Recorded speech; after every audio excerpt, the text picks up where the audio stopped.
warahmatullahi wabarakatuh.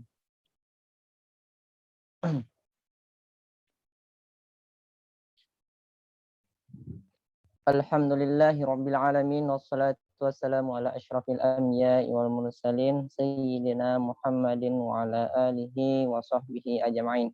Allahumma shalli ala sayyidina Muhammad wa ala alihi wa sahbihi ajma'in. Nawaina ta'alluma wa ta'lim wa tadhakkura wa tadhkir wa naf'a wal intifa' wal ifadata wal istifadah wal hath 'ala tamassuki bi kitabillahi ta'ala wa sunnati rasulillahi sallallahu alaihi wasallam wa du'a ilal huda wa dilalata 'alal khair ibtigha'a wajhillah wa qurbihi wa maradihi wa qurbihi subhanahu wa ta'ala.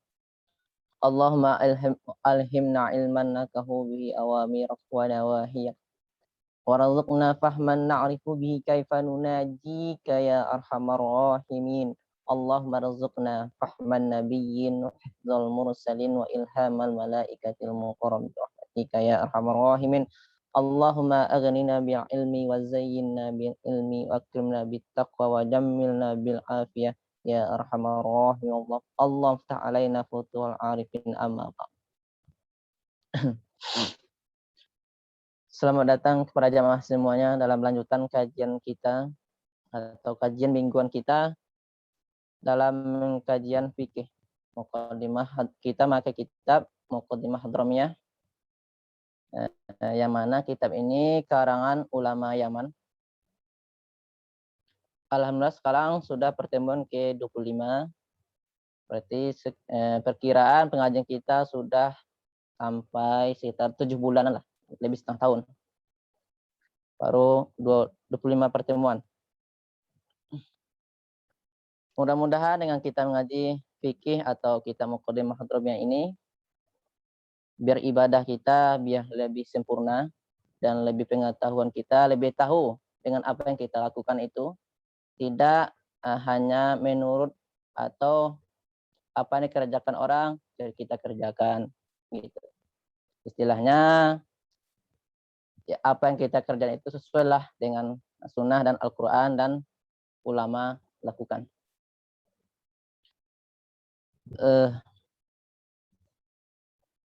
Minggu kemarin kita sudah membahas masalah ya kalau besar judulnya itu kitab taharah, itu kitab bersuci. Yang mana dalam kitab taharah atau bersuci ini banyak di situ diterangkan masalah. Jadi di kitab taharah disebutkan masalah air, berwudu, sholat juga masuk itu. Masalah mandi, masalah tayamum, dan masalah yang berkaitan dengan perempuan itu haid, nifas, itu berkaitan semua dengan bab taharah. Jadi kalau judul besarnya bab taharah. Entar di bawah bab itu ada namanya pasal-pasal, yaitu pasal air yang boleh dipakai, yang tidak boleh dipakai, yang seperti kita jelaskan sebelum-sebelumnya. Sekarang sudah sampai pembahasan kita tentang menyapu dua sepatu. Gitu. Yang mana menyapu dua sepatu ini mungkin kalau di Indonesia jarang kita amalkan. Ya, karena kondisi yang keadaan di Indonesia kurang cocok. Tapi kalau misal ada orang yang melakukan, berarti bukan hal yang baru. Bukan hal yang baru. Tapi itu ada dijelaskan oleh para ulama. Yang mana yang sering mengamalkan ini adalah itu di maksudnya di negara-negara yang ada musim panas, musim dingin gitu. Yang sering terjadi itu musim dingin. Karena kalau di musim dingin permasalahannya kan mengusap sepatu. Karena kalau di musim dingin itu apalagi kalau sampai derajat itu paling bawah, jadi membuka sepatu itu suatu hal yang susah. Jadi digantikan dengan mengusap sepatu tanpa kita membuka sepatu ketika berwudu. Jadi mengusap sepatu. Kemarin kita sudah membahas tentang syarat. Ya, syarat. Sebelum pembahasan yang baru, sekarang kita ulang yang minggu kemarin atau minggu sebelumnya.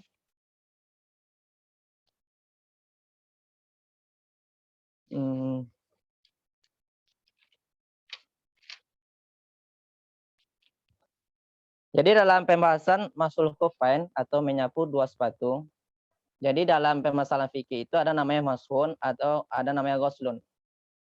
Kalau ghuslun itu dibasuh, ya seperti kita amalkan seperti biasa, mau sholat itu dibasuh, itu pakai air gitu. Kalau mashun itu pakai air juga, tapi airnya itu hanya mashun hanya menyapu. Sama beda mashun sama ghuslun. Kalau ghuslun itu mesti dialirkan. Istilahnya itu mailul ma, itu dialirkan air di tempat anggota wudhu kita gitu. Itu namanya ghuslun. Tapi kata-kata mashun seperti kita menyapu rambut itu kan situ famsahu biruusikum. Itu katakan Al-Qur'an. Bukan dengan kata-kata ghuslun, tapi famsahu. Itu kan disuruhlah dengan menyapu. Jadi kalau kita ketika mengusap rambut itu disapu, bukan dibasuh gitu. Tapi kalau dibasuh tidak apa-apa juga gitu. Tapi kan yang disuruh adalah disapu. Sebagaimana kita jelaskan sebelumnya masalah fardu wudu. Jadi hukumnya tentang mengusap dua sepatu hukumnya adalah boleh. Boleh-boleh saja. Tapi bukan dikatakan menyapu sepatu itu bukan ganti dari membasuh. Nah ya, itu titik poinnya. Beda dengan tayamum sama membasuh. Kalau tayamum itu memang dikatakan ganti, kita tidak bisa memakai air. Tapi kalau mashun alal khufain atau menyapu dua sepatu itu bukan kata-kata kita bisa melakukan, bisa memakai air. Dan sekarang pengen hanya mengamalkan menyapu sepatu, itu boleh. Tapi kalau tayamum itu ada, hukumnya ada, bisa kita amalkan kalau tubuh kita atau anggota wudhu kita atau diri kita tidak bisa pakai air. Maka di situ baru ada hukum tayamum. Tapi kalau maksud ala khufain itu tidak. Karena kedua-duanya sama asal. Sama asal maksudnya kita boleh pilih. Kita memakai basuh kaki dengan air seperti biasa atau mengusap sepatu. Tapi dengan mengusap sepatu ini berarti ada syarat-syarat tertentu. Sebagaimana kita sebutkan kemarin, dalam mengusap sepatu ini ada 5 syarat. Kalau terpenuhi 5 syarat, maka sabun sepatu kita sah. Itu. Maka sabun sepatu kita sah. Tapi kalau kurang dari 5 syarat, kurang saja satu, maka sabun kita tidak sah. Kalau sabunnya tidak sah, berarti ya kalau kita mau bawa salat, berarti kita alias tidak berwudu. Berarti salat kita tidak sah. Ada 5 syarat, gimana kita sebutkan. Ya nggak apa-apa, kita ulang lagi. Istilahnya lancah kaji itu diulang kan. Syarat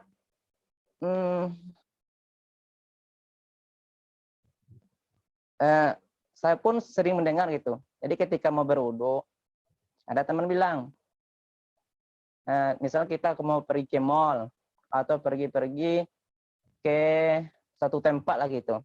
Ada kata teman gini, sapu aja sepatunya gitu. Nah, dia bilang ini sapu aja sepatunya gitu. Padahal menyapu sepatu itu ada syaratnya. Jadi kita bukan, karena kan kalau kita pergi jauh-jauh gitu kan, atau lagi tempat-tempatnya yang susah, atau kita pakai kaos, tidak ada sendal, kan buka sepatu malas gitu. Jadi kata teman, sapu aja lah sepatunya gitu. Nah, padahal syaratnya ada. Jadi bukan semudah itu. Bukan semudah itu. Ada syaratnya 5. Baru kita boleh melakukan mengusap sepatu. Istilahnya kalau kita gambarkan sekarang, biar ada tasawur atau bisa ke depannya menyambung. Jadi ketika kita berwudu, ya kita berwudu seperti biasa, basuh 2 telapak tangan, wajah, basuh tangan sampai siku, rambut, telinga. Nah, jadi masalahnya sampai di kaki. Ketika sampai di kaki, di sini ada dua sisi.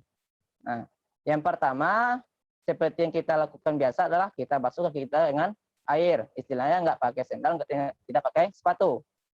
Sisi kedua, kita tidak membuka sepatu. Nah, disinilah hukumnya tentang menyapu dua sepatu. Istilahnya menyapu ini seperti saya sampaikan tadi, menyapu ini bukan membasuh. Beda kata membasuh sama menyapu. Gitu. Nah, beda kata-kata membasuh dengan menyapu. Jadi sampai di kaki ada dua sisi tadi. Boleh kita pakai air, maksudnya ya seperti kita buka sepatu atau sendal gitu kan, kemudian kita basuh kaki. Kalau yang kedua itu adalah dengan mengusap. Kalau yang mengusap berarti kita tanpa buka sepatu. Begitu. Tanpa buka sepatu. Dan nanti kapan masanya, kapan berlaku hukumnya habis ini. Jadi syarat yang pertama adalah ayal basahu ba'da taharatin kamilatin. Jadi seseorang itu hukum mengusap sepatu itu berlaku setelah seorang itu suci sempurna. Maksudnya suci sempurna sini adalah ya dia basuh kakinya ke kanan kiri. Kalau dia basuh kaki kanan, kemudian dia pasang sepatu, kemudian dia basuh kaki kiri, kemudian pasang sepatu, itu belum sempurna. Maksud ba'da taharatin di sini maksudnya adalah seseorang itu melakukan wudhu harus sempurna wudhunya, basuh kaki kanan dan kiri, habis itu baru pasang sepatu. Setelah wudhu sempurna, baru pasang sepatu, gitu.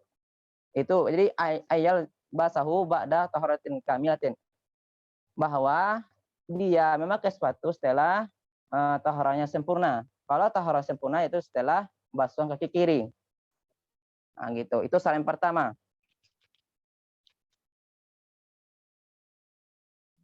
Yang kedua adalah wa ayakun al-khuf itu tahiron, itu suci. Yang mana sepatu tersebut suci. Ya seperti saya katakan, kalau di Indonesia agak susah gitu. Karena di Indonesia dikit-dikit najis, tanah gitu kan. Nah, itu. Tapi kalau negaranya yang kayak tinggal di kota, yang jarang ada kotoran atau najis, itu bisa. Nanti bisa kita jelaskan masalah bagi orang mukim dan bagi orang musafir gitu. Yang mana sepatu ini suci. Itu syarat kedua, sepatunya suci. Yang ketiga syaratnya adalah qawiyan. Yang mana sepatu ini kuat. Surah atau maksud kuat di sini adalah dalam perjalanan kalau musafir ada waktu 3 hari 3 malam. Kalau kita hitung jam itulah 72 jam. Jadi selama 72 jam tersebut seseorang memakai sepatu ini tanpa dibuka selama 3 hari itu tidak robek, tidak bolong, karena kalau ini kan maksudnya surahnya di zaman dahulu gitu kan. Kalau seorang tuh pergi misalkan dari Makkah ke Madinah itu kan melewati padang pasir. Selama perjalanan musafir tersebut 3 hari 3 malam tanpa membuka sepatunya, tanpa membuka sepatu, dan kemana dia ngambil air, mau tidur, mau BAB, mau kemana, tidak boleh buka sepatu. Karena nanti disebutkan di akhir, di antara yang membatalkan membuka sepatu itu adalah membuka sepatu. Jadi selama 3 hari itu tidak boleh membuka sepatu. Itu syarat, itu syaratnya nanti. Jadi mesti sepatu tersebut kuat. Jadi selama 3 hari sepatu tidak bolong, tidak robek gitu. Kita bawa perjalanan jauh. Ya mungkin kalau zaman sekarang, kalau kita di Indonesia, kalau mengamalkan bisa. Ya kalau bagi orang mukim bisa. Atau seperti sepatu apa? Sepatu yang di kampung-kampung, sepatu bot, sepatu yang sering ke kebun. Itu istilah kuat lah. Kalau kita bawa perjalanan, sepatu tersebut kan tidak boleh bocor atau apa lagi. Maka itu bisa kita gunakan. Jadi ketika mau salat kita tanpa membuka, dan ketika mau berwudu tanpa dibuka. Wa yakunal khuf tahiran, yang pertama, yang kedua suci, yang ketiga adalah qawi ya. Yang ketiga sepatu tersebut kuat. Kuat di sini maksudnya adalah dalam selama perjalanan tersebut sepatunya tidak robek, tidak bolong. Itu yang ketiga. Kalau yang keempat adalah syarat sepatu itu boleh disapu satiran li mahallil ghusli la min a'la. Jadi sepatu tersebut harus tertutup di bagian tempat yang wajib dibasuh. Kalau kaki kita yang fardu bagi kaki itu adalah dari ujung kaki sampai ujung mata kaki. Ke situ yang fardu basuh ketika basuh kaki. Jadi kalau ke atasnya itu sunat. Jadi kalau kita pakai sepatu yang basuhan yang fardu ini mesti sepatu tersebut menutupinya gitu. Mesti sepatu tersebut menutupinya. Kalau terlihat atau kebuka bagian yang fardu tersebut, maka sapuannya batal, tidak sah. Itu saran keempat. Amin a'la, tidak dari atas. Maksud dari atas ini adalah kalau kita memakai sepatu yang besar, ini misal kaki, kita pakai sepatu besar. Ini mata kaki misalkan, mata kaki. Kan ujung kaki misalkan. Jadi dari ujung mata jari kaki sampai mata kaki sini itu tidak boleh kelihatan. Nah, gitu. Maksudnya dari sininya. Kalau misal kayak sepatu tinggi, kayak suatu bot yang di kampung kan sering pergi ke kebun atau ke ladang lah gitu kan, itu dilatihkan ke itu tidak masalah. Yang masalah itu adalah tidak boleh kebuka dari samping atau dari depannya atau di bawah atau bolong kayak tadi. Yang terakhir adalah sepatu tersebut mani'an nufuzul ma min ghairi hazar. Maksud sepatu tersebut kalau kita tuangkan air, sepatu tersebut tidak masuk, maksudnya sepatu tersebut tidak tembus air. Itu. Jadi sepatu tersebut tidak tembus air. Itu syaratnya 5. Berarti kalau melengkapi syarat 5 ini, maka kita boleh mengamalkan ya menyapu sepatu tersebut ketika mau sholat. Tapi kalau kurang salah satunya, maka tidak sah. Kalau seperti sepatu zaman sekarang yang tidak pakai tali, hanya sepatu sorong gitu kan. Sepatu sorong itu hanya itu bagian wajib kelihatan. Itu sorong kan, kebanyakan kan yang tutupnya hanya bagian bawah tapak. Tapi yang sebagian wajibnya bagian mata kaki itu kan tidak tertutup. Maka kalau sepatu seperti tersebut, maka itu tidak sah kalau kita bawa jadi sapuan. Itu masalah syarat. Kemudian jadi masanya, kalau masa, jadi sapuan sepatu ini boleh bagi orang mukim dan bagi orang musafir. Kalau bagi orang mukim berarti orang yang tidak ada perjalanan jauh, seperti orang yang tidak perjalanan jauh lah gitu, yang masih berada di negeri tersebut. Kalau yang kedua bagi orang musafir. Kalau musafir seperti orang perjalanan jauh. Orang ini dikatakan musafir adalah ketika sudah melewati batas lebih kurang 85 kilometer gitu. Jadi kalau sekitar batas dari negeri tersebut sudah melewati 85 kilometer, maka orang tersebut sudah dikatakan musafir.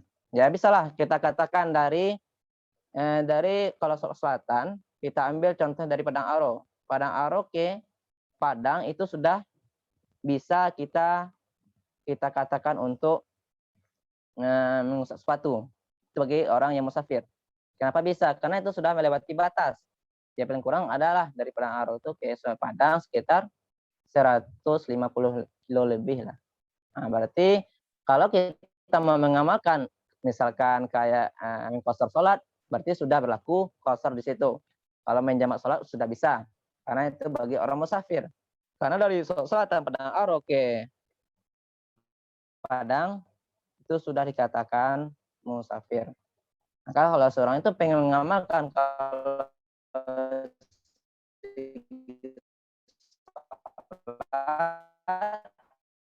ya mengqasar salat atau menjamak salat itu sudah. Jadi kalau masalahnya bagi orang masuk sekitar negeri tersebut, ya maksudnya ya keperluan pergi ke pasar, pergi ke masjid atau pergi yang lain lah gitu, keliling-keliling desa. Jadi masa dia boleh menyapu sepatu tersebut adalah 24 jam sehari semalam.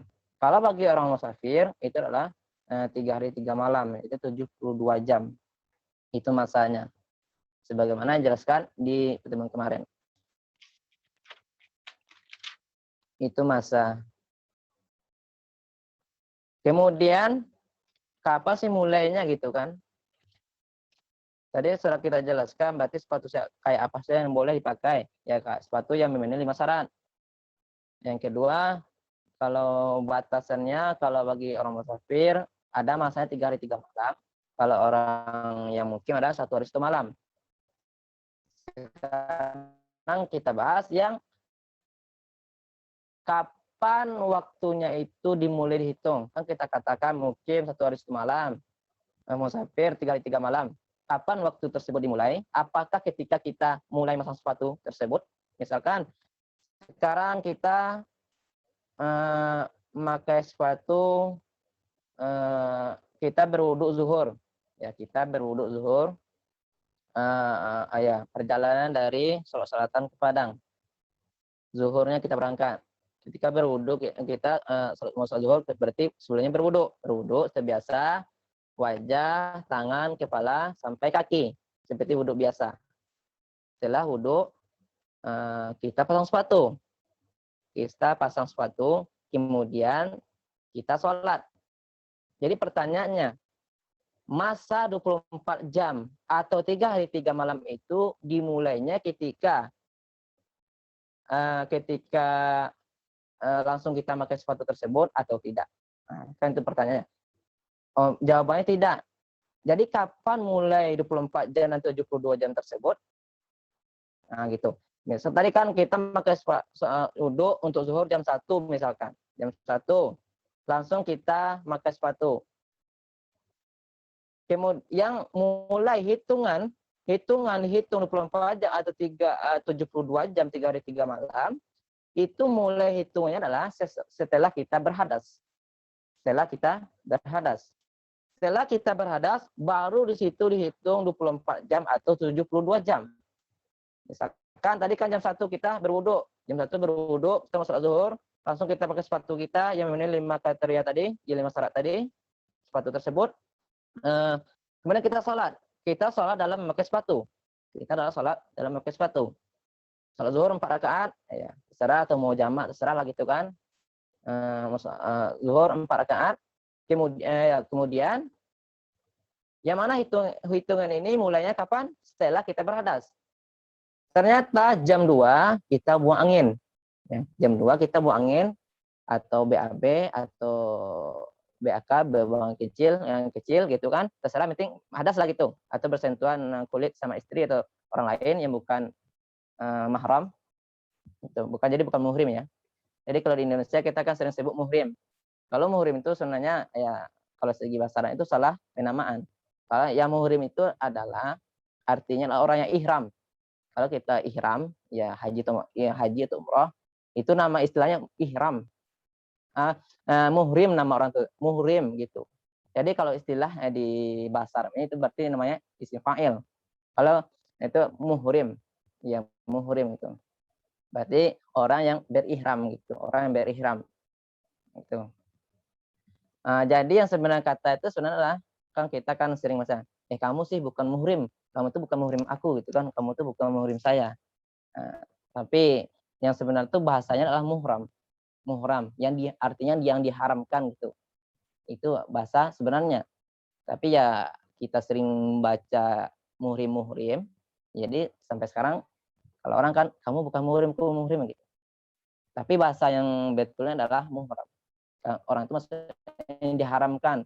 Yang diharam itu maksudnya boleh kita nikah sama dia gitu. Kalau kita bersentuhan kulit, wudhu kita batal. Itu muhram. Jadi tadi itu kan dia wudhu jam 1, kemudian hadas jam 2.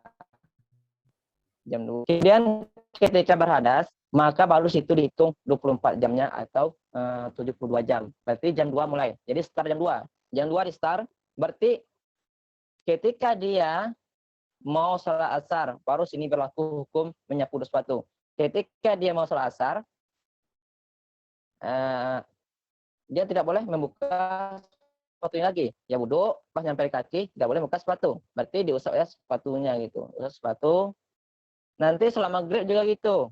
Mau sholat maghrib, dia berwudhu, sampai kaki dia tidak boleh buka sepatu. Langsung diusap sepatunya. Sholat isya juga gitu. Subuh juga gitu. Tidur tidak boleh tidur. Ya, juga tidak boleh buka sepatu. Yang penting selama 24 jam, ini bagi orang mukim ya. Bagi orang mukim, selama 24 jam, mulai dari jam 2 tadi, karena jam 2 itu dia mulai berhadas, karena hitungannya mulai dari habis berhadas, ba'da hadas.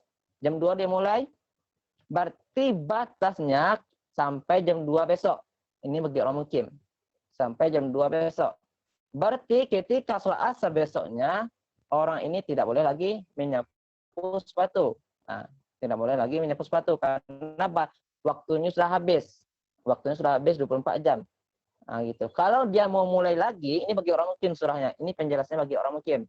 Jadi kalau dia memulai lagi, oke. Ketika dia sholat kan tadi berarti besok waktunya sampai jam 2 besok habis. Berarti sampai sholat asar ulang wudhu baru lagi. Ya buka sepatu kayak wudhu biasa gitu kan. Nah, dia wudhu jam 4 mau sholat asar. Kemudian setelah berwudhu dia pasang sepatu lagi. Kemudian ini hari yang kedua, kapan hitung 24 jam lagi setelah dia berhadas? Karena dia jam 4 dia berwudhu terus sholat asar, dia pasang sepatu. Apakah itu mulai hitungnya? Tidak. Habis dia berhadas. Kapan dia berhadas? Misalkan jam 5. Jam 5 dia berhadas.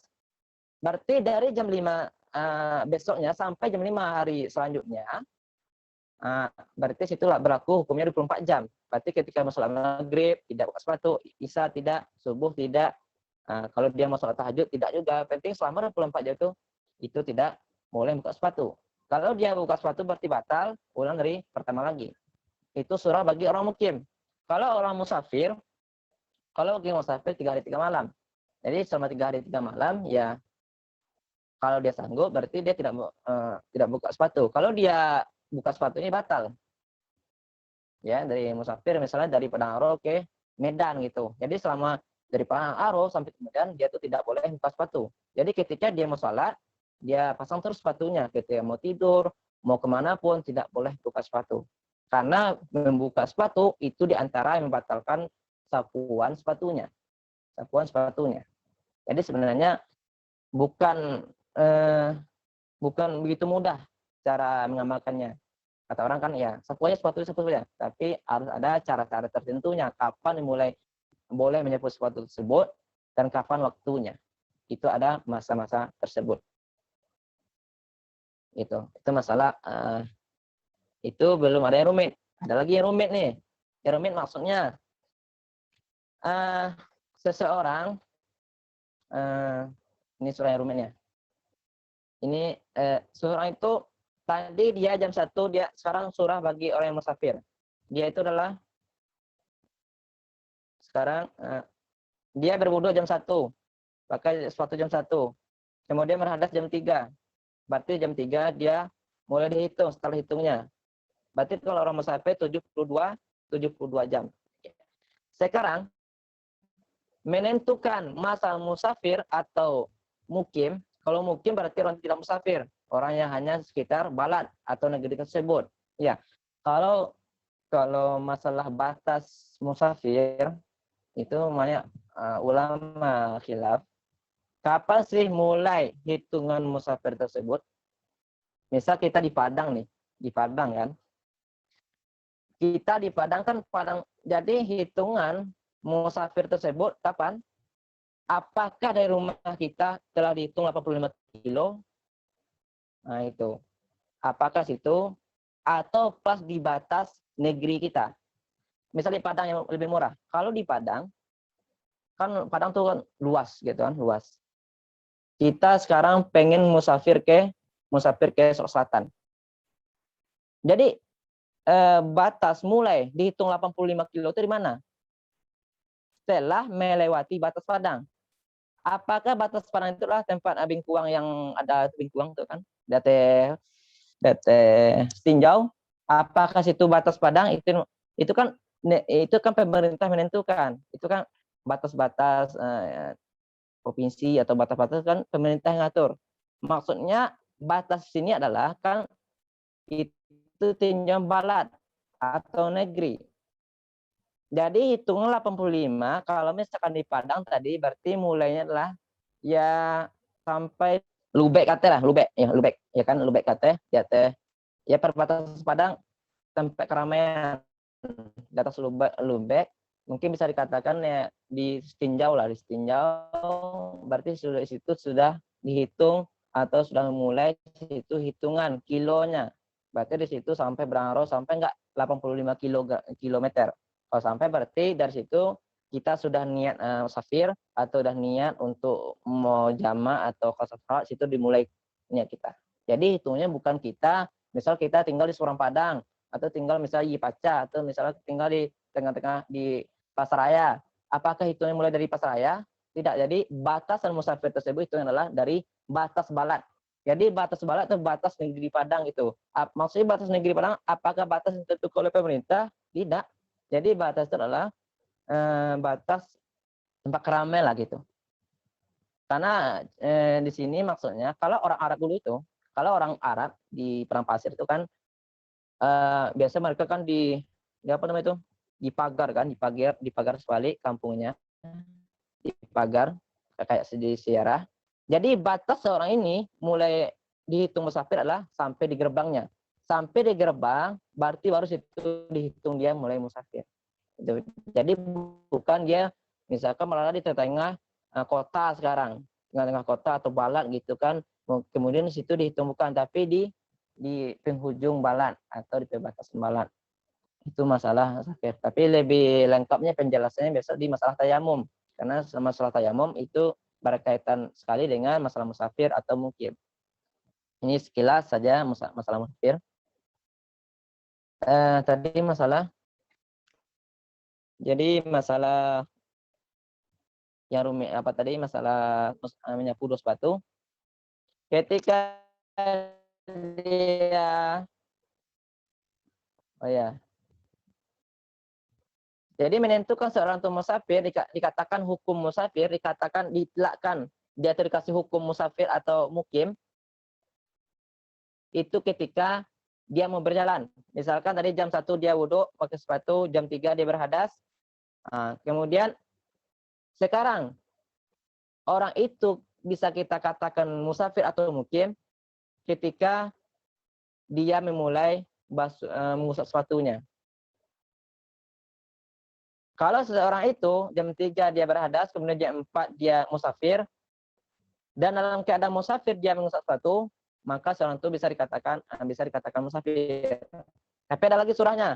Kalau seorang itu sekarang jam 1 berwudu, jam 3 berhadas, jam 4 dia belum musafir, masih di balat, masih di negeri, kemudian dia sapu sepatunya, kemudian dia musafir. Apakah itu berlaku hukum musafir 3 hari 3 malam? Tidak. Kenapa? Karena dia menyapu itu dalam keadaan mukim. Kalau dalam keadaan mukim dia menyapu, maka hukum mukimlah diambilnya. Kalau seorang itu musafir, kalau menyapu dalam keadaan musafir, maka hukum musafir diambilnya. Terus itu lebih apanya? Mungkin bagi-bagi yang baru dengar agak apa gitu, agak rumit. Itu masalah menyapu sepatu. Jadi ada hukumnya boleh, syaratnya 5, kemudian masanya gitu kan, kapan masa dimulai? Setelah berhadas.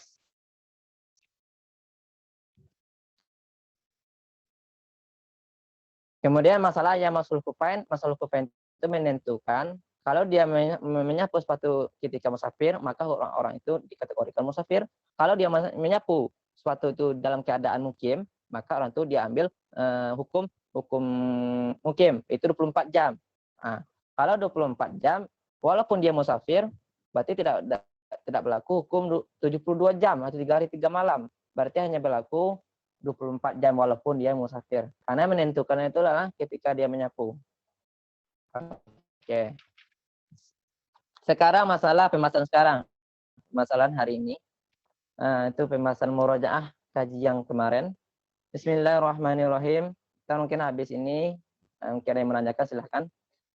Bismillahirrahmanirrahim. Sambutan lanjutan kajian kemarin. Qala al-musannifu rahimahullah ta'ala. Nafa'anallahu bihi wa bi'ulumi fid dharaini amin. Bismillahirrahmanirrahim. Wa yusannu mashu a'lahu wa asfalihi wa aqibihi khututan marwatan wal wajibu masu adana syai'in min dhahiri a'lahu. Ini masalah kaifiyahnya. Kaifiyah itu masalah gimana cara menyapunya gitu. Tadi kan kita sudah tahu hukumnya boleh. Cara-caranya ada 5. Kemudian masanya kapan dimulai, kapan dihitung, kapan waktunya berapa dikasih waktunya bagi orang mukim, dan bagi orang yang musafir berapa hari, berapa jam. Itu kan sudah tahu tadi. Sekarang kita masuk ke caranya. Nah, kaifiyahnya lah bahasa Arabnya. Kaifiyah atau caranya. Bagaimana sih caranya gitu kan? Kita katakan tadi menyapu sepatu. Ya menyapu sepatu itu gimana caranya gitu? Ada yang sunatnya, ada yang wajibnya gitu. Apakah menyapu sepatu kita ambil sepatu kemudian kita sapu deko? Apakah gitu kan? Itu ada caranya, kaifiyahnya. Apakah mesti kita sapu semuanya dari ujung sepatu sampai ke kita sapu sedangkan sapu sampai ke habis akhir sepatu apa gitu. Nah, itu sekarang kita bahas. Jadi wayusannu masu a'lahu wa asfalihi wa aqibihi. Dan sunan hukumnya mengusap ini masalah sunat dulu, masalah sunat. Dan sunan hukumnya mengusap atas sepatu dan bawahnya dan tumit dengan jari tangan renggang sebanyak 1 kali. Sebanyak 1 kali. Jadi kalau maknanya wa yusannu masu a'lahu wa asfalihi wa aqibihi. Hukumnya disunatkan, wa yusannu dan disunatkan, dan sunat hukumnya mengusap atas sepatu, berarti atas sepatu. Sekarang ini sepatu, berarti atas sepatu. Dan bawah sepatu, berarti tumit. Dengan jari tangan yang renggang. Dengan jari yang renggang, berarti yang renggang adalah bukan jari yang begini. Ini bukan renggang, tapi renggang adalah agak gitu, renggang. Seberapa kali? Apa 3 kali? Tidak, tapi sebanyak 1 kali. Sebanyak 1 kali. Nah, sebanyak 1 kali. Berarti kalau 3 kali kita pakai, hukumnya makruh. Berarti bagi nyapu sepatunya 1 kali saja. Gitu.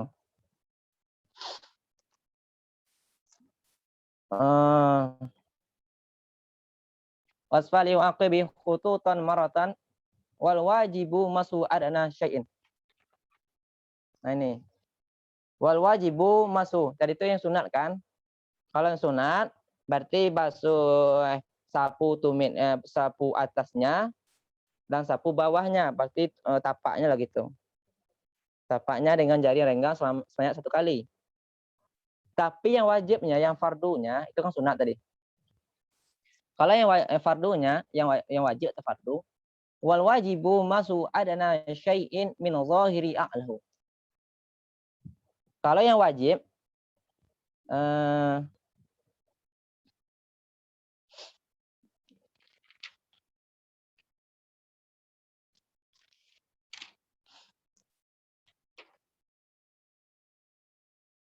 ya, berarti cara yang wajib itu menyapu adana syai'in, adana berarti di atas sepatu saja. Zahir, maksudnya yang zahirnya yang jelas.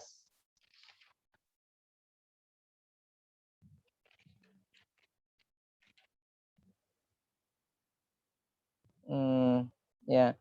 Jadi kalau maknanya itu adalah wal wajibu, yang wajib ke yang fardu dalam sapuan tersebut adalah menyapu bagian atasnya adana syai'in min zahir a'lahu, yang maksudnya yang di punggung sepatu tersebut disapu.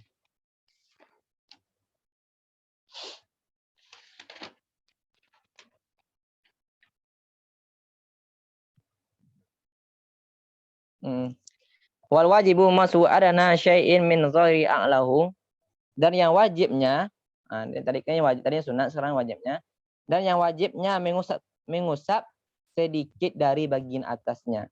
Ya. Jadi itu maknanya. Dan yang wajibnya mengusap sedikit dari bagian atasnya. Berarti kalau yang wajib itu hanya mengusap di atas saja, di atas. Kalau yang sunatnya di atas dan di bawahnya tumit, itu sunatnya. Tapi kalau wajib hanya di atas saja. Itu yang wajib.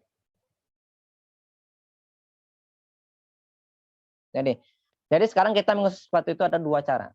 Ada 2 cara. Cara minimal sekali itulah yang wajib, berarti yang hanya ini sebagai fardu saja. Cara yang kedua yang kita pakai sunat. Nah, itu.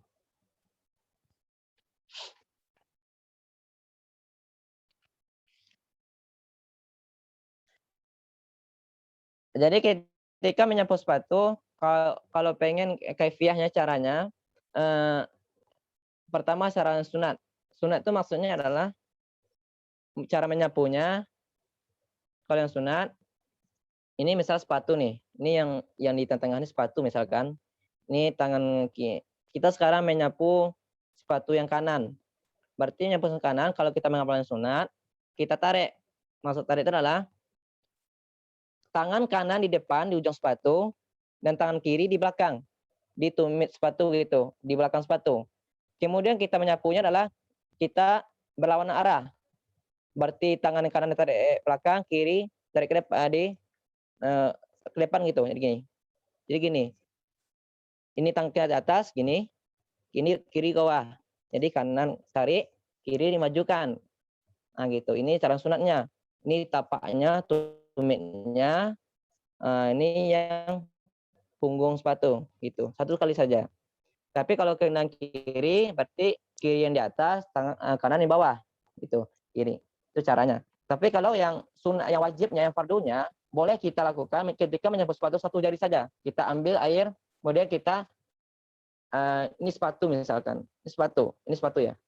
Ambil air satu telunjuk aja kita ambil. Kemudian gini, sah, udah tuh. Berarti sabun sepatu kita artinya basuhan kaki kita sudah sah. Hanya satu jari saja. Gitu. Itu hukumnya sudah sah. Kalau kita ngamal sunnah berarti semua jari, renggang gitu kan. Gini.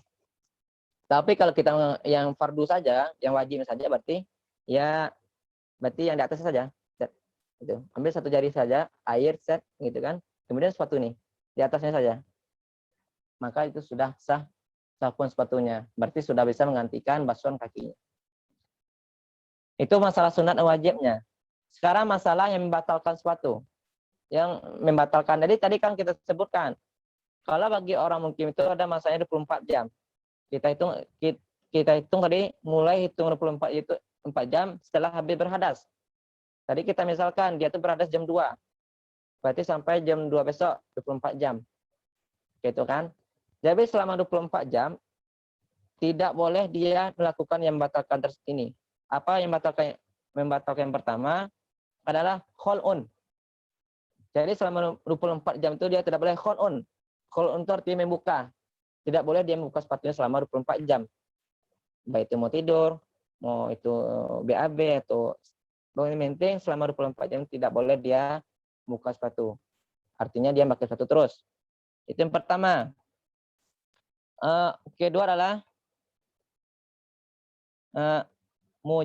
mujibul iktisal, yaitu adalah mimpi basah atau junub gitu, atau ya yang wajib mandi. Kalau ada yang wajib mandi berarti sabun sepatunya batal. Kalau misalkan jam 2 dia mulai hitungannya, misalkan malamnya dia ada mimpi basah, ada melakukan atau hubungan suami istri, kemudian kan, maka untuk subuhnya dia tidak boleh lagi untuk mengamalkan sabun sepatu. Berarti pas subuh dia mesti buka sepatunya. Maka mesti buka sepatu karena telah batal, karena tadi itu ada yang wajib mandi, karena itu ada berhubungan gitu. Ya. Jadi yang ketiga itu inqidha'il muddah. Habis masanya. Berarti habis masa 24 jam. Berarti hitungan ke-25 hitung yang ke-25 berarti tidak berlaku lagi. Jadi kita contohkan jam 2 berarti sampai jam 2 besok. Berarti jam 3 tidak lagi. Kalau dia mau wudhu berarti mesti dia buka sepatunya. Karena masanya ada 24 jam. Kalau bagi orang musafir berarti 72 jam. Gitu. Itu bagi yang membatalkan. Berarti yang membatalkan dia buka sepatunya. Yang kedua habis masanya. Yang ketiga ada yang wajib mandi. Kalau ada yang wajib mandi berarti sapuannya, maksudnya sapuan, maksudnya masanya habis gitu. Kalau tidak ada yang tidak kita melakukan yang tiga,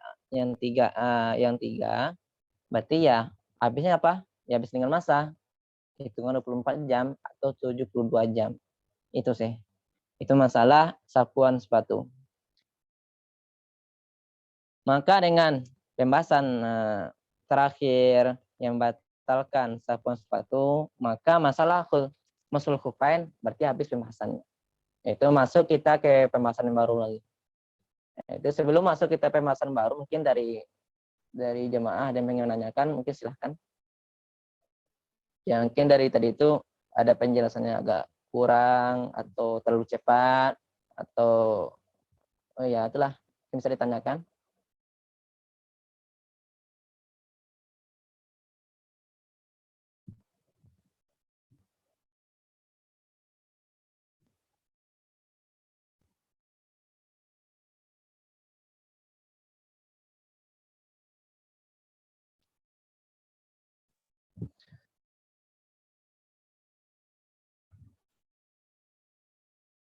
Ada Bang Sukri?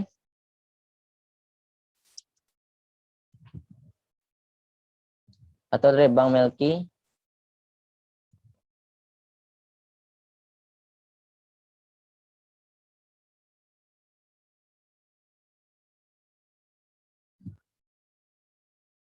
Kalau tidak ada, ya kita lanjutkan ke pembahasan baru atau pasal baru.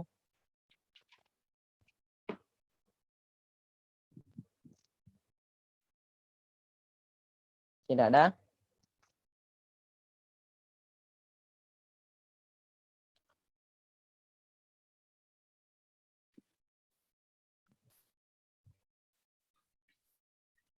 Dari Mr. Ahmad Syukri, mungkin mau ditanyakan ahlan wa sahlan.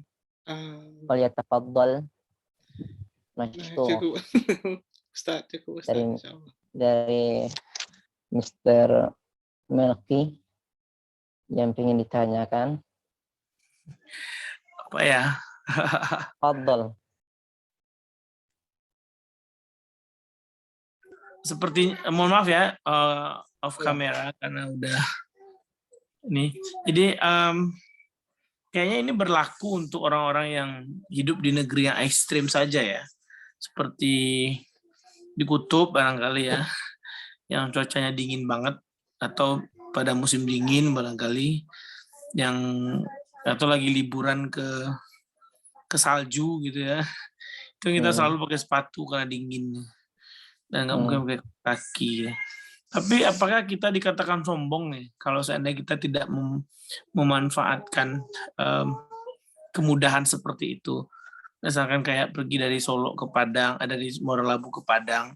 Kan sekarang banyak masjid. Kan ada juga orang yang mengatakan, kan sekarang banyak masjid nih. Di kemudahan-kemudahan seperti itu, kalau nggak kita ambil, kita sombong. Nah, termasuk kayak tayamum apa. Lalu waktu kerja sih sering kayak gitu ya. Kalau wudhu dulu kan sebelum berangkat wudhu pakai kaos kaki gitu kan. Nah, nanti pas mau sholat kan kaki cukup kaos kaki yang diusap seperti itu. Cuman ngusapnya nggak seperti yang Ustaz bilang tadi dari ujung kaki terus cuman depannya aja diusap gitu. Tapi sah kan ya Ustaz ya? Tapi yang saya baca pribadi, kalau kita berarti yang berkaitan dengan kalau kita kan kalau fikih ada bermazhab gitu ya. Berarti kita yang saya jelaskan dari tadi itu caranya itu kita pakai mazhab Imam Syafi'i gitu. Ternyata banyak juga kemarin pernah juga kami bahas tentang masalah karena kami di Mesir juga sering gitu. Kalau orang mau sholat, dia itu hanya buka sepatu kemudian hanya mengusap kaosnya gitu. Hanya di pertanyaan. Sedangkan dalam syariat 5 tadi, apakah bisa orang pakai kaos kalau dia musafir gitu? Bisa nggak gitu kan? Kalau misalkan di padang pasir. Itu kalau kaos itu kan robek-robek, nggak kuat. Kalau kita kasih air pasti tembus gitu. Kalau kita masukkan ke syariat 5 tadi, berarti tidak sah. Itu dalam mazhab Syafi'i. Tapi sering juga kami lihat yang dari sini teman-teman juga ada yang mengambil gitu, hanya buka sepatu, kemudian lap kaos. Itu ya kami pribadi, kami belum tahu apakah dia pakai mazhab yang lain gitu kan, karena kan ada mazhab yang lain gitu. Tapi kalau dalam mazhab Imam Syafi'i berarti tidak sah, gitu aja sih. Kalau mazhab Imam Syafi'i berarti harus terpenuhi 5 syarat tadi, berarti sepatunya kuat gitu kan. Kita menimbang sepatu itu kuat adalah ketika kalau sepatu tersebut dibawa jalan-jalan atau musafir, kuat nggak gitu. Kemudian masalah rukhsah tadi kan misalnya rukhsah selatan. sampai ke Padang. Kalau kita Padang kan masjid banyak tuh di pinggir jalan kan. Ini sebenarnya kan rukhsah telah dikasih oleh Allah keringanan. Sekarang kita tidak ngambil gitu kan.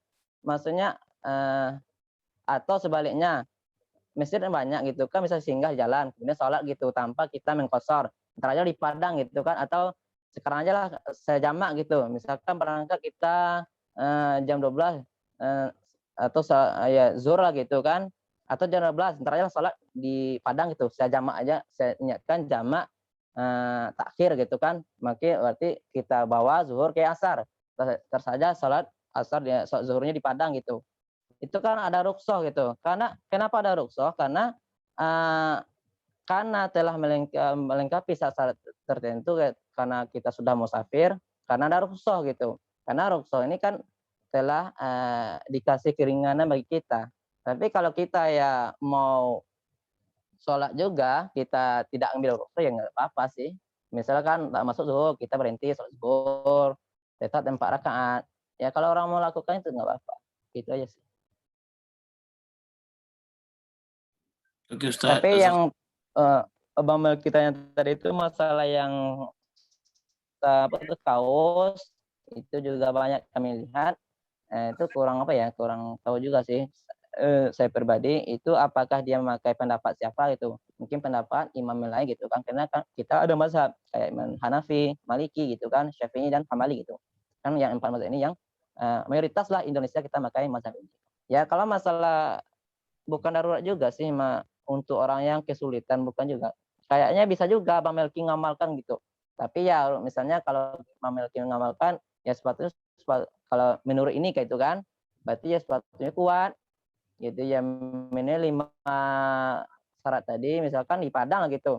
Itu berarti kalau Bang Melki masih di Padang adalah mukim, bukan orang musafir. Kalau orang mukim berarti ada masanya selama 24 jam. Jadi Bang Melki selama 24 ini tidak boleh buka sepatu gitu. Misalkan ada tugas gitu kan Padang, dari Seberang Padang misalnya ke Yepaca atau sekitar Padang lah. Jadi selama 24 jam itu Bang Melki tanpa buka sepatu. Itu juga boleh. Kalau pengen ngamalkan, yang penting syaratnya itu adalah yang mesti adalah sepatu itu sepatu. Tapi kalau 1 hari 1 malam sepatu biasa juga bisa. Karena kalau kita tuh kan kalau dulu kan ibaratnya sepatu itu dikatakan kuat adalah istilahnya orang musafir itu kan ya jalan di padang pasir lah gitu, dari ya padang pasir dia pakai sepatu, kalau enggak ada kuat sepatu tuh bagus caranya gitu kan, panas panas apa tuh, panas pasir. Kalau misal di Padang mall ke kantor kalau kita mau ngamalkan ya intinya sepatunya harus suci gitu, ya boleh sih. Oke, Tapi sekarang jazakallah. nggak aneh kalau pengen kita amalkan gitu kan. Masa kita ntar kita amalkan mau sholat di masjid tanpa kita buka sepatu kita. Kan jadi apa tuh, bahan bahan apa sama orang. Kalau kita di Indo kan ya kalau masjid kan pakai buka sepatu. Tapi kalau kita mengamalkan ini kemudian kita di masjid tanpa kita buka sepatu kita, berarti ya habis batasnya. Karena itu diantara yang membatalkan usapan sepatu. Itu sih Bang. Oke, jazakallah Ustaz. Konsep. Bang. Eh,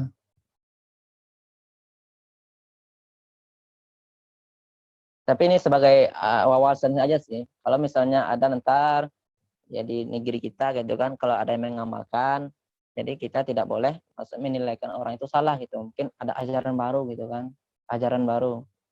Masa dia sholat nggak buka sepatu gitu kan, nggak aneh. Ya sih, kalau orang-orang apalagi yang pertama lihat kan orang sholat pakai sepatu kan nggak aneh gitu. Padahal itu udah syariatnya juga ada gitu. Masalah yang air tadi, misalnya kita kayak masuk kaki, tapi kita sekarang malas yang buka gitu kan. Walaupun kita sebenarnya mudah buka sepatu, mudah kita masuk kaki dengan air, ya cuacanya pas lah, ada dingin, tidak apa gitu kan. Dan mesti lo harus di salju di negara dingin, enggak. Jadi walaupun mudah kita melakukan basuhan kaki dengan air kayak biasa, kalau kita mengamalkan ini tidak apa-apa. Karena keduanya sama-sama asal. Istilahnya sama-sama asal, Ya boleh kita pilih apa kita mau sepatu atau dengan masuk dengan air. Kecuali dengan tayamum tadi. Kalau tayamum berarti ya memang badal gitu kan, mengganti. Tayamum itu berlaku kalau kita tidak bisa pakai air. Tapi kalau ini tidak, karena keduanya sama asal lah gitu. Gitu.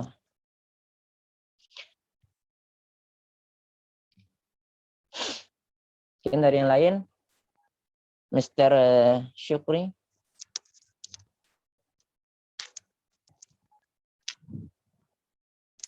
Udah kemalaman Sukri kayak ini. Iya, Jam berapa udah Suk? jam 12.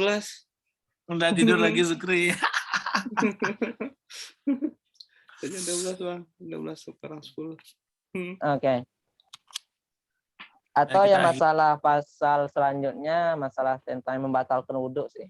Jadi yang kemarin tuh kita kan sudah bahas, ini kan sebenarnya pembahasan tentang wudhu sih sebenarnya. Jadi pembahasan ini kemarin tuh kan awalnya tentang masalah fardu wudhu. Ya fardu wudhu kan ada berapa wudhu? Ada 6 ya? 5. Ya fardu wudhu. Kemudian setelah fardu wudhu kita bahas sunat-sunat yang ada ketika berwudhu. Kemudian setelah itu kita bahas kemarin itu yang dimakruhkan.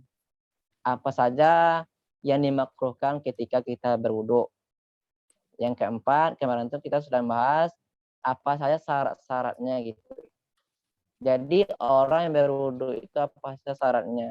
Yang pertama tidak bisa kita pungkiri pasti orang yang berwudhu itu mesti muslim. Maka kalau orang kafir dia berwudhu tidak sah. Karena syarat wudhu itu sah adalah mesti orang muslim. Dan selanjutnya adalah itu kemarin kalau kita rincikan syarat wudhu tersebut ada sekitar 20 lebih lah gitu. Ada 20 lebih. Ya diantaranya adalah muslim, mumayyiz, mesti orang itu mumayyiz. Mumayyiz itu artinya belum ya mumayyiz berarti umurnya 7 ke atas lah gitu. Karena ada bedanya mumayyiz sama balik. Kalau balik itu ya bagi perempuan sudah mengalami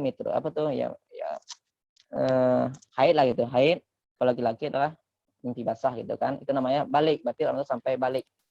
Kalau yang mumayyiz berarti orang itu kalau di bahasa Arab tuh bisa membedakan kalau kata-kata dobitnya dikatakan ayat kulawah dahu wais rabawah dahu waistan jiyawah dahu.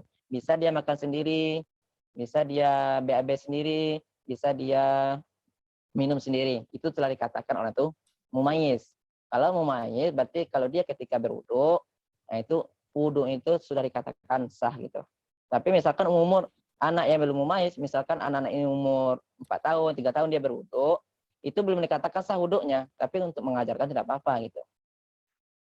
Itu ya di antara syarat itu banyak, ada 20 lebih kita sebutkan kemarin syarat sah wudu. Kemudian setelah itu ada pembahasan kemarin itu adalah pembahasan sekarang itu masul khufain, menyapu 2 sepatu. Itu berkaitan juga dengan wudu.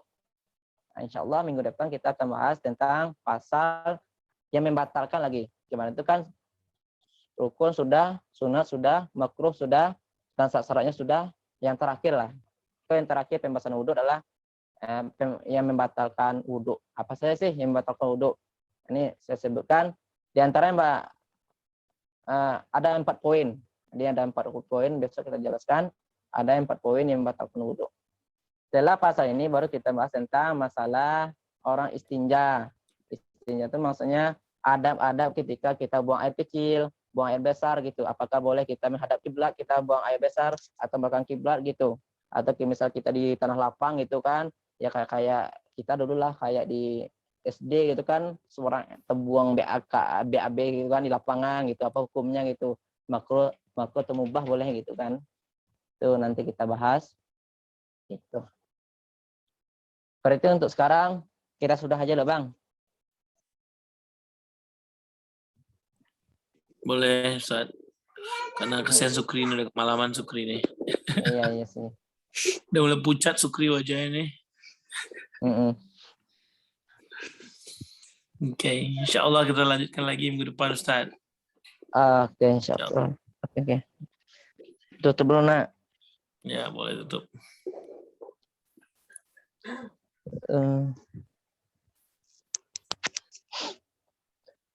Berarti dengan akhirnya pembahasan yang membatalkan masul kufain tadi, Mudah-mudahan berarti pembahasan Mushal Khufain berakhir. Berarti minggu depan insya Allah masuk pembahasan baru. Mudah-mudahan dengan mengaji atau istilah orang mengulang kaji lah gitu kan, mengulang kaji. Kalau awak istilah kan bukan mengaji, tapi mengulang-ulang kaji. Mudah-mudahan lah mengulang kaji kok bisa untuk memperindah atau memperkuat ibadah awak gitu. Mudah-mudahan apa yang kita kaji sekarang, mudah-mudahan bisa membantu kita di akhirat nanti sebagai saksi lah bagi kita. Berarti kita pernah dulu ada majelis ilmu gitu, walaupun lewat Zoom nggak apa-apa gitu kan. Pernah lah, bisa lah yang di sekitar kita menyaksikan kita pernah dulu gitu. Ya Bang, mudah-mudahan apa yang kita impikan, mudah-mudahan Ustadz Syukri itu mudah tercapai, cepat pulang ke Indo. Ya, mudah-mudahan S2-nya lancar dan diterima dengan ya kalau di bahasa Arabnya mumtaz gitu. Mumtaz itu apa bahasa Inggrisnya ya? Ya mumtaz itu kalau bahasa Inggrisnya apa ya Bang? Ah itu intinya gitu. Exceptional. Itu kita doakan mudah-mudahan beliau dilancarkan dan mudah-mudahan beliau mau ngabdi besok khususnya di Solo Selatan. Insyaallah kita juga. Insyaallah kalau anak pribadi masih lama 2 tahun lagi. Ya Bang, kita tutup ngaji kita. Kalau ada kata-kata yang tidak berfaedah atau kata-kata yang tidak terletak pada tempatnya, saya Al-Fakir minta maaf pada jamaah semuanya. Mungkin ada yang kata-kata yang kasar atau tidak pada tempatnya. Saya akhiri dengan doa kafaratul majelis. Subhanakallah wa bihamdika asyhadu an la ilaha illa anta astaghfiruka wa atubu ilaik. Assalamualaikum warahmatullahi wabarakatuh. Waalaikumsalam warahmatullahi wabarakatuh. Jazakallah Ustaz. Selamat selamat beraktivitas Ustaz. Kami di Indonesia mau tidur dulu. Ini baru jam 4 Bang. 4. Nah, ya, selamat melanjutkan aktivitas the rest of the day. Dan kami yang di Indonesia dan